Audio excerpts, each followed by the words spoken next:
Good morning, everyone. Hi.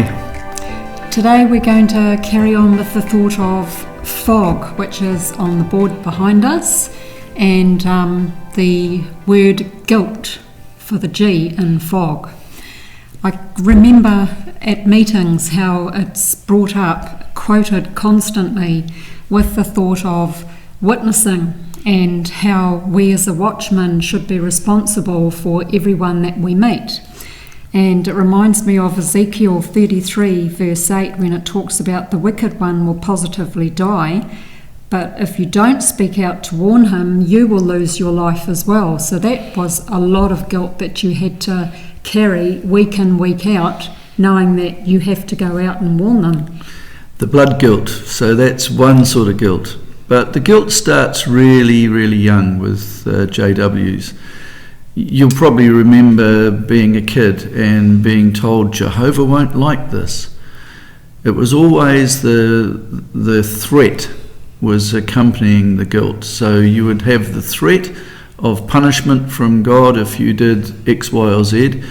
And that just tended to go through everything. So when you're growing up and you're getting to the age when I met my wife here and we fell in love, we had that natural sort of synergy and attraction to each other, but boy did we feel guilty about actually acting on any of those impulses. And yet that was something that should have been a wonderful, joyous time for us to explore each other's personalities and get to know each other, and yet we had to have my sister as a chaperone and anybody else who felt like being a third wheel and feeling totally uncomfortable. So that was just another thing of guilt tripping everybody involved about a natural growing up, part of growing up, natural relationship. Another one was not doing enough.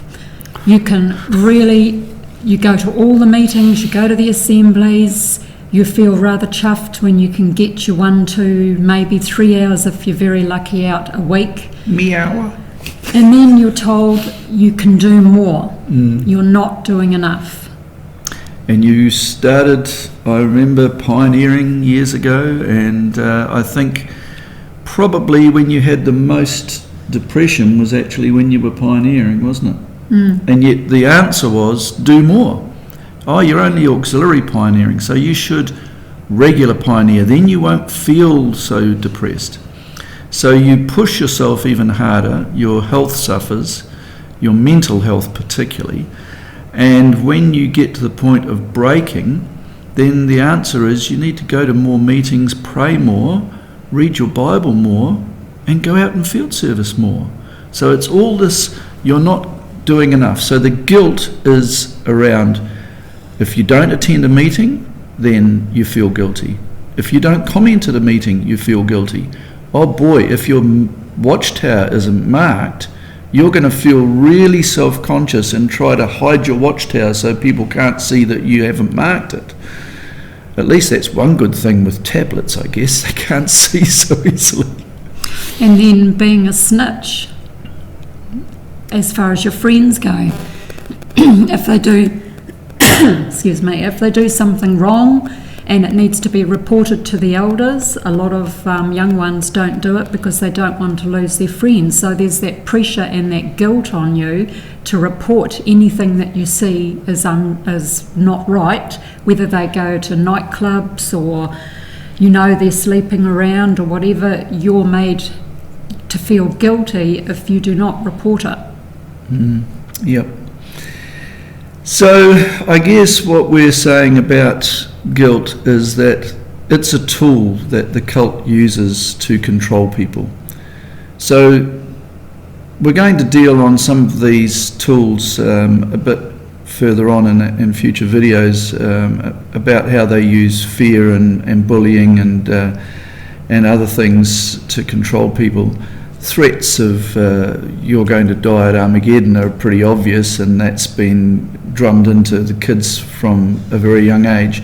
But also feeling guilty about the fact that you won't be there for your dead loved one when they're resurrected. So even something that's supposed to be good news, like the impossible promise of the paradise earth and living forever, you won't get there if you don't do all of these rules that we're giving you, and you better feel guilty if you break any of them, and then turn yourself in to the elders who will make you feel even worse about it, and probably if it's bad enough they're going to publicly reprove you, or you might even get disfellowshipped. So then when you're in that situation, boy, have you got a ton of guilt on your shoulders, because when you've been disfellowshipped, you've been publicly humiliated, you've been totally downed, you are probably at the lowest point in your mental health that you've ever been, and do you get any support? No, they restrict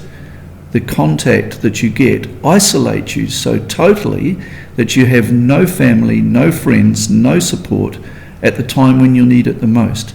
It's no wonder that there's so much illness, mental illness amongst Jehovah's Witnesses. It's very sad. I know a lot of people do feel for these ones that are disfellowshipped or put on reproof, but they're not allowed to show it out of fear and out of guilt of the elders finding you out and you ending up in the same boat. And one of the things that I think is quite a common one is birthdays and Christmas. Birthdays, for instance, you're encouraged to maybe get together, welcome a new baby, give gifts and everything, but the years that follow, we don't give a toss. You're alive, you've been born, you've had your one birthday and gifts when you can't remember it, and from now on we don't care. And the other things that you were made to feel guilty about, remember when you wore a bracelet around your ankle at one time? That was a sign that she was a harlot. And of course, if your skirt was anywhere up above the knee, then boy. And if you've got a nice figure and it's not showing your knickers, why do you have to wear a long skirt? As long as it's modest. Well, there's even some doubt about whether that's really a sign of modesty anyway. If your choice in fashion, does it denote anything about your modesty or your character? I don't think so. I think that's vastly overstated. But yeah, just one of the other things. I mean, I've always loved music. It's been my business for many years. I love music, and yet I can remember from a very early age, that's not appropriate music.